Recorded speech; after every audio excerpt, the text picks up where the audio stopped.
The Mutual Broadcasting System presents The Mysterious Traveler, written, produced, and directed by Robert A. Arthur and David Cogan, and starring three of radio's foremost actors, Brett Morrison, Joyce Gordon, and Leon Jenney, in Fire in the Sky.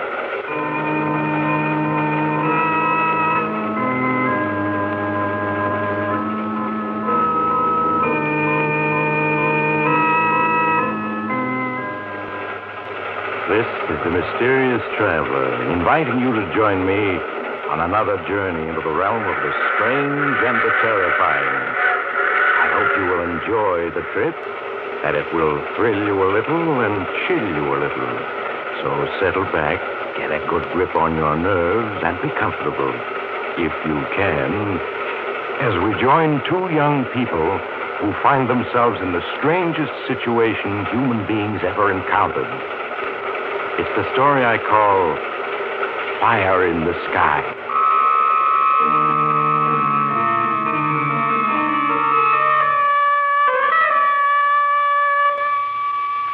It's late evening, and a convertible with the top down is driving along a lonely road in the Shenandoah Valley. The driver is young, in his 20s. So is the girl beside him. They're Mr. and Mrs. Nicholas Ramsey of New York City, married less than 24 hours and honeymooning.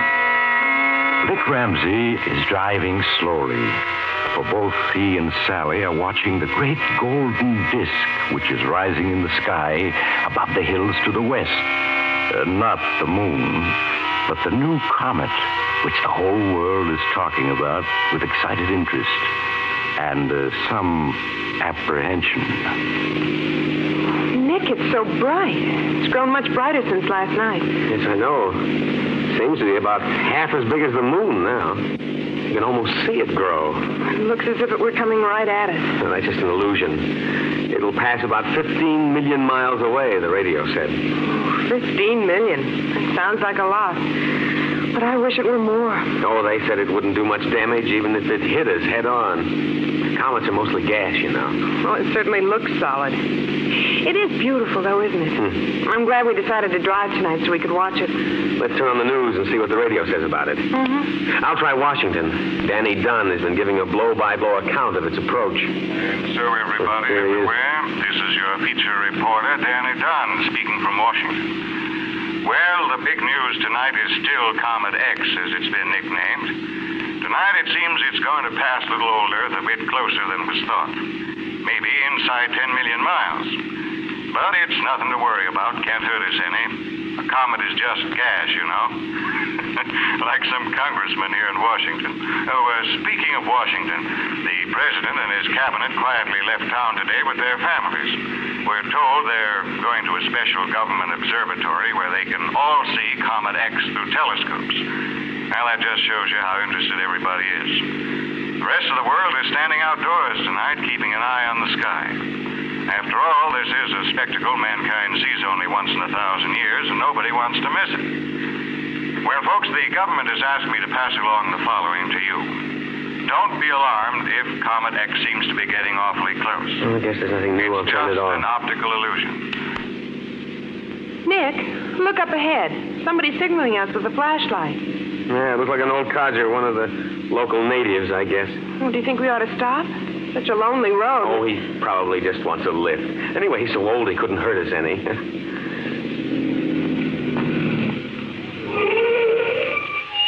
Hello, you want a lift? Oh, evening, folks. Mighty glad you come along. I need some help bad. Help? It's my partner. Rock slide fell on him, crushed his chest in. He's down in the mine. I need help to get him out. You're a miner? That's right, ma'am. Name's Jones. Jerry Jones. We got us a mine up this road about a quarter of a mile. Poor Sam hurt himself an hour ago. Been waiting ever since for somebody to come along. Well, Sally, I guess it's up to us. We can't leave some poor fella dying and not help. But, Nick, are you sure? I'm sure it's all right. Okay, hop in, Mr. Jones. We'll have your partner out just as quick as we can.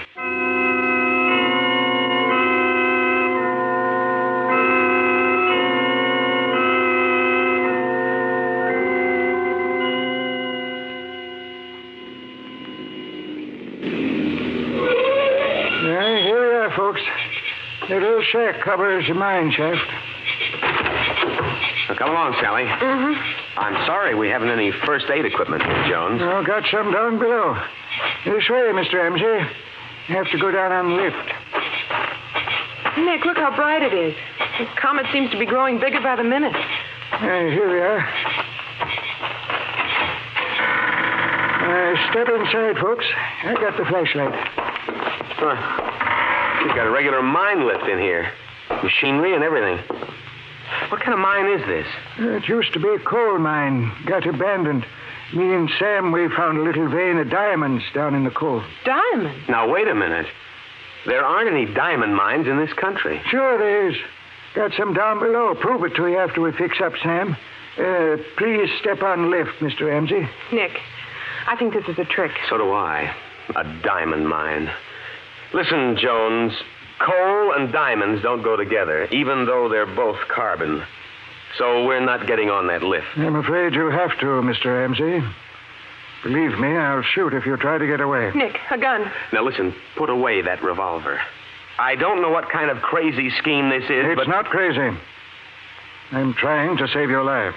Save our You lives. see that comet in the sky? Yes? They're calling it Comet X. They should be calling it Doomsday. You are crazy. That's enough talk. In 14 hours, this Earth and that comet are going to meet, and time is precious. Get on that lift, Mr. and Mrs. Ramsey, or I'll shoot. Believe me, no harm will come to you if you do just as I say. Yeah, I guess we'd better do it, Sally. There's no use in arguing with a madman who has a gun. Oh, if you say so, Nick. Now, that's better. Now, hold on tightly. Don't do anything foolish. If you don't know how to operate this lift, then we have a 1,000-foot drop below us.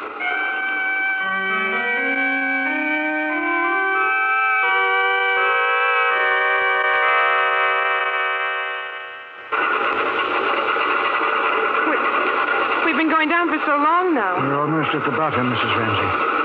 Please don't be frightened. I'm doing this for your own good. Say, who are you?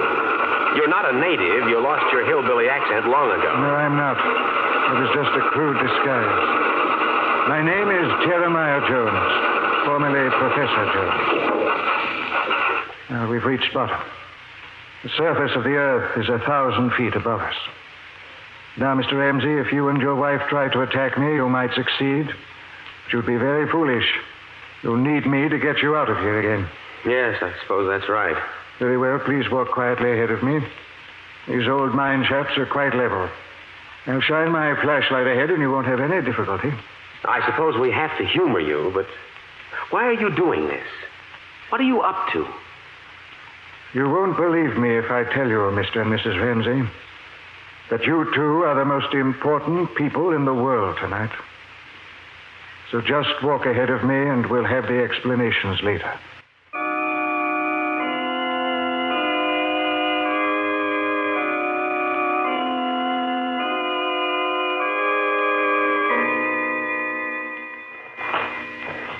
How much further is it? All these tunnels are winding and twisting. Nick, I'm completely lost. Listen, Jones, if that's your name, come to your senses. Take us back to the surface and we'll forget this happened. Careful, there's a door ahead of you. Oh, yes. Push it open and go in. Well, shine your flashlight inside. We can't see a thing. You'll find a light switch beside the door. Turn it on. Nick, he's closed the door. He's locking us in. Jones! Jones! Please, Mr. Ramsey. Turn on the light and just wait calmly. I'll be back. I have to go to the surface now to see if I can rescue anyone else. Jones! Jones! Oh, he's gone. Nick, I'm frightened. Now, it'll be all right, Sally. I'm sure it will. Said there was a light switch, didn't he? Yes. Let's see if we can find it. It should be here beside the door. Maybe it's higher. There, I've got it. Good Lord. Nick, we're in a room. Completely furnished. Yeah. Chairs, tables, electric lights. Oh, there's even a radio. Through those archways, I can see a kitchen, another room, But this place is like a furnished apartment. 1,000 feet underground, with walls of solid rock. And he's locked us in here. But why, Nick? Why? I don't know, Sally. I don't know. I guess we'll just have to wait and see.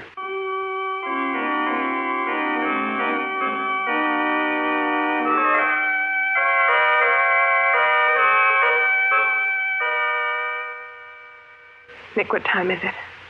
How long have we been down here? It's 2 a.m. We've been locked in here nearly 4 hours. Nick, it's crazy. He's a madman. He must be. I wonder. If he's mad, there's certainly a method in his madness. But look around you. This furniture, a radio, a kitchen. There must be a generator someplace to supply these lights. That's what I mean. Only a madman would fix up an old abandoned mine like this. You know, I've just placed his name. Professor Jeremiah Jones. Who is he? He's an obscure astronomer who 10 years ago claimed to have discovered a comet no one else could see. And he dropped out of sight. He seems to have an obsession about comets. He said Comet X should be called Doomsday. Yes, I know. And I can't help wondering. Let's turn on that radio again. I have a hunch we'll be getting some news soon. Real news. All right. Nick, how can a radio work way down here underground? He must have a wire running above to the surface. It's just music. Well, let's leave it on. Maybe a bulletin.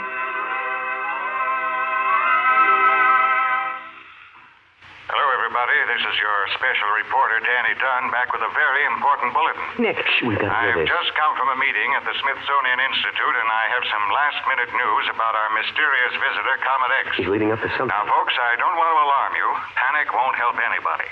But it looks as if there may be some danger after all, and it's only common sense to be prepared for it. Oh, Nick. It seems Comet X is not holding to the course predicted for it. Its orbit now intersects the Earth's. In about 10 hours, the Earth will pass through the glowing heart of the comet. Just as Professor But Jones I told us. repeat, there is no cause for undue alarm. And I have Mr. Andrew Weatherby, head of the Scientific Bureau, here at the microphone to tell you in person what to expect. Mr. Weatherby, please. Nick, give me your hand. I'm frightened. Yes, this is big if they've got Weatherby himself on the air. Good evening, everyone. As you all know, a comet is composed largely of glowing gases. Now, just what effect these gases may have when the Earth passes through them, we do not know. But we anticipate they will be so tenuous they will hardly be noticeable. However, accompanying the comet is a core of tiny particles of rock and iron. Now, these, entering our atmosphere, will cause a spectacular display of shooting stars and may do some damage. I'll bet. Accordingly, the government is asking everyone to take the following precautions. Within the next 8 hours, take shelter, underground if possible. Otherwise, in cellars or in air raid shelters. Take with you all the food and water you can manage. Take bedding, warm clothes, and be prepared to stay under shelter for at least 48 hours. Begin your preparations now. You will receive further instructions by radio. But above all, remain calm. Well, folks, this is Danny Dunn again. I'll be standing by all night long to bring you the latest. Keep tuned in, and don't worry. This will be a great story to tell your grandchildren. So long for now. Nick, there's something they're not telling us. I'm sure of it. Do you suppose that Professor Jones back. Why, Professor? Oh, Nick, he has 2 little children with him. Oh, one of them's just a baby. A little girl. Here, give it to me. There, it's all right. You mustn't cry. Everything's all right. Thank you. Now, if you, Mr. Ramsey, can take this little boy. Fortunately, he's still sleeping. Yes, let me have him. I've got him. Now, you sit down. You're all in, and there's blood on your coat. I'm afraid No. I've been shot. Oh. I'll put the boy on the couch there. Yes, he's still sleeping soundly. Now, let me look at you. Let me get this coat off. Oh, I'm sorry, but it's got to come off. There. Oh, you've lost a lot of blood. Yes, I know it. Too much, I'm afraid. We'll have to cut your shirt loose and fix a bandage. Sally, can you help me? Oh, yes, baby's gone back to sleep. I'll put her down on the couch, too. There. Now, what shall I do, Nick? I'm going to cut away the shirt. You pull it loose as I cut. All right. How did you get shot, Professor, and where did you get those children? I went out to bring back more people to this shelter. There were no cars on the road. I went to a house a mile or so away. Family and some visitors were out on the lawn watching the comet. That's fine, Sally. Now give me something to wipe away the blood. Oh, here, my scarf. I knew if I tried to persuade them, they'd think I was crazy. I saw the children, a boy and a girl, asleep in the back room. I stole them. Baby woke up and cried. Somebody shot at me. I got away in the darkness. Catch him, Nick. I've got him. Help me ease him into this chair. All right. He's passed out from loss of blood. And here we are, stuck down in an old mine 1,000 feet underground with 2 children that he's taken from their families.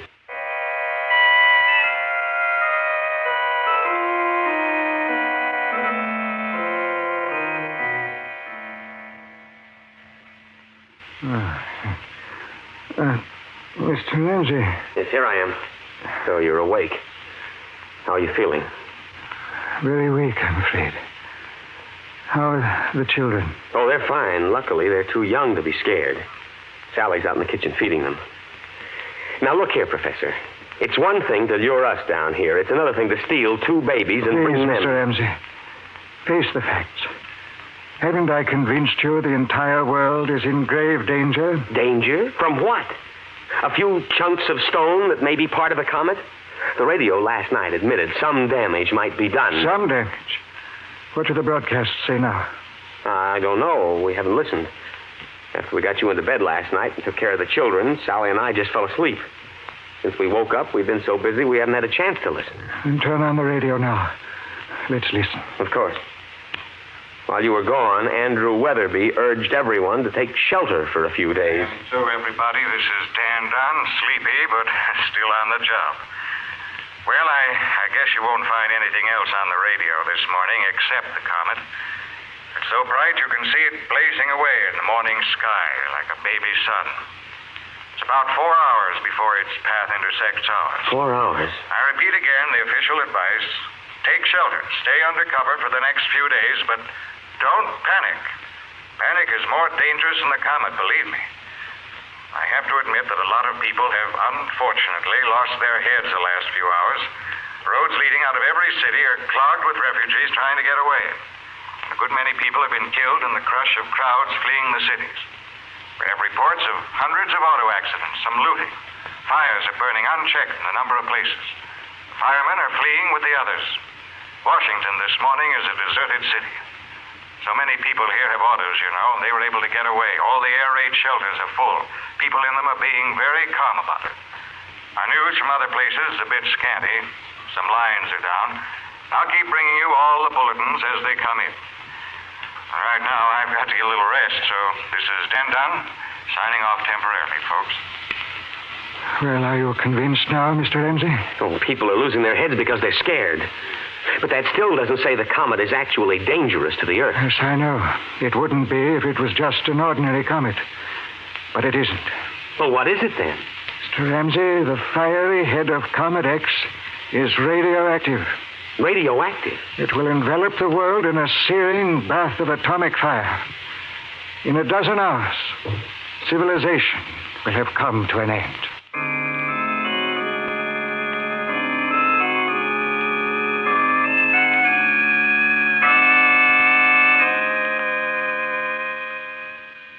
How's the professor, Nick? Unconscious. His fever is high and he's in a delirium. His pulse is very weak. If only we could do something for him. I've done what I could from the medicine chest. In his mind now, he's reliving the time 10 years ago when he first discovered Comet X and predicted that it was radioactive. He predicted that? Yes. Yes, we had quite a talk while you were busy with the 2 kids. He was an obscure professor of astronomy in a little college. He found a speck of light wandering around in the sky, identified it as a comet, analyzed it as being radioactive, and predicted that on its next visit it would strike the Earth. And nobody believed him? Well, the comet had vanished by then. Everybody thought he'd imagined it. And when he claimed it was radioactive and would destroy civilization, that was too much. He was fired, he had a breakdown, and was in an institution for years. Oh, yes, now I remember. I read something about it years ago. But the war was on, And people had other things to think about. Everybody forgot Professor Jones and the comet.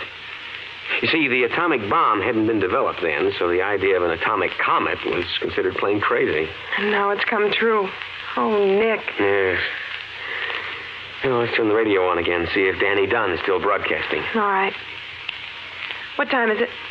Well, my watch says 8. Must be 8 at night.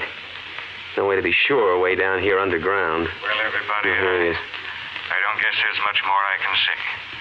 We're broadcasting from the sub-basement of the building. There's about 6 of us locked in here. I don't know how much longer we can hold out.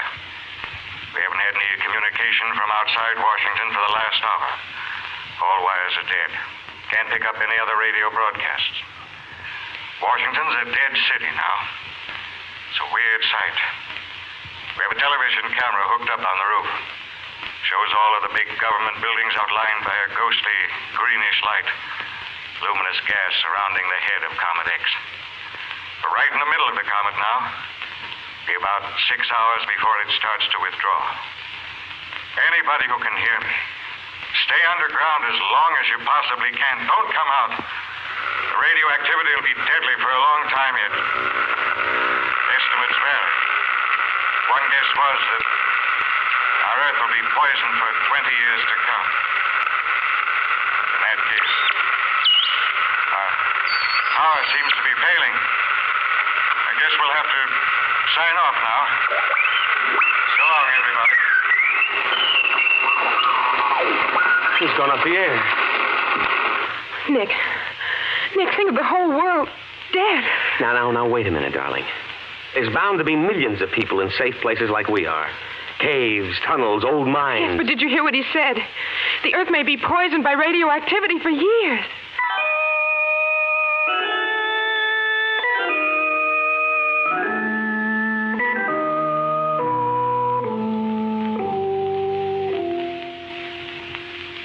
Mr. Ramsey. Yes? Mr. Ramsey. Yes, Professor?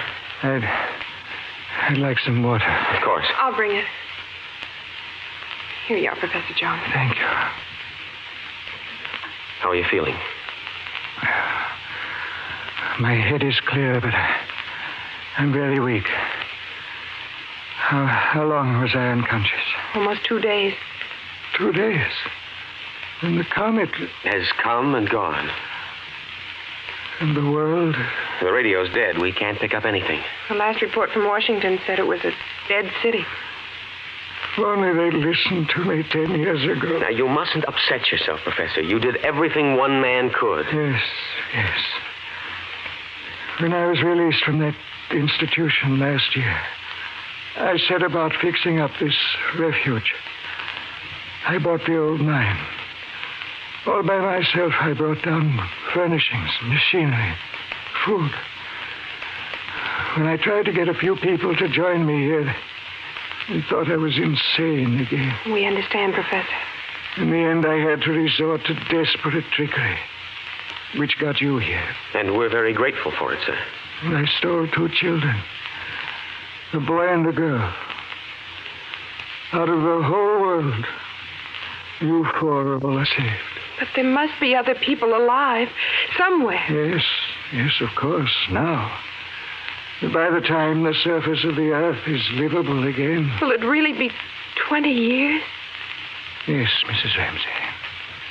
Between 15 and 20 years before the human race can once again live on the Earth's surface.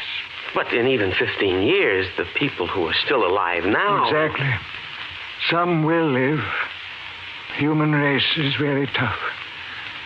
But they may be terribly changed. To reestablish civilization, we can only be sure of you 4. Oh, no. My dear, you mustn't be dismayed. I've planned carefully. There's everything you'll need for 20 years down in this cabin. Medicine, food, clothing, books, gasoline. You must not go above ground until it is absolutely safe. Then you will find the world changed. Animal life, plant life, it may have been altered greatly by the radioactivity, but it will be safe then. Professor, you're too weak to talk. No, I must talk now. I haven't much more time. Of course you have. You're going to get well, Professor. We need you. I wish I could, but I won't. Now listen. Build for a better world. We seem to have gotten off the track somehow. Maybe nature simply decided to be done with us when she sent that comet. I don't know. But this is a chance to start over again and do better.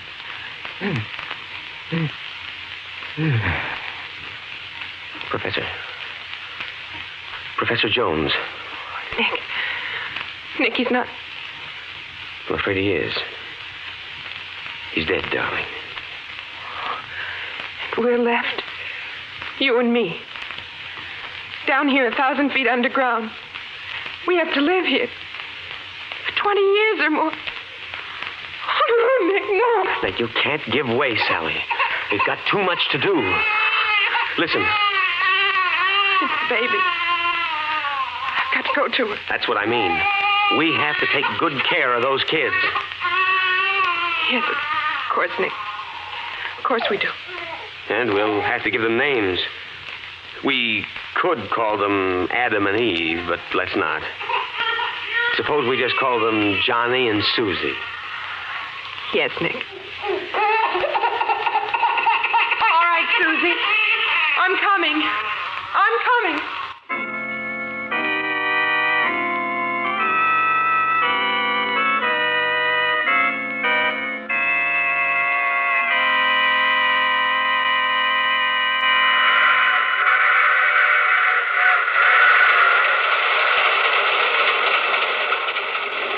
This is the mysterious traveler again. I wonder if you'd help me check up on something. Would you just step outside and have a look at the sky? There's a speck of light up there, just to the right of the North Star. It wasn't there last night, and I was just wondering if you...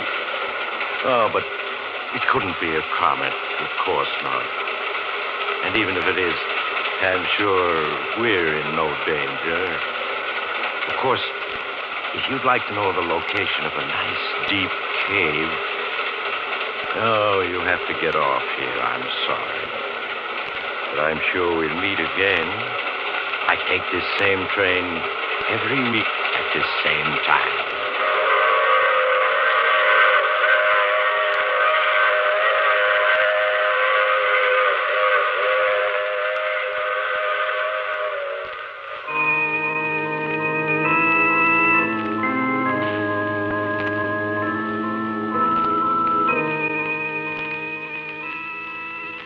You have just heard The Mysterious Traveler with Maurice Tarplin in the title role.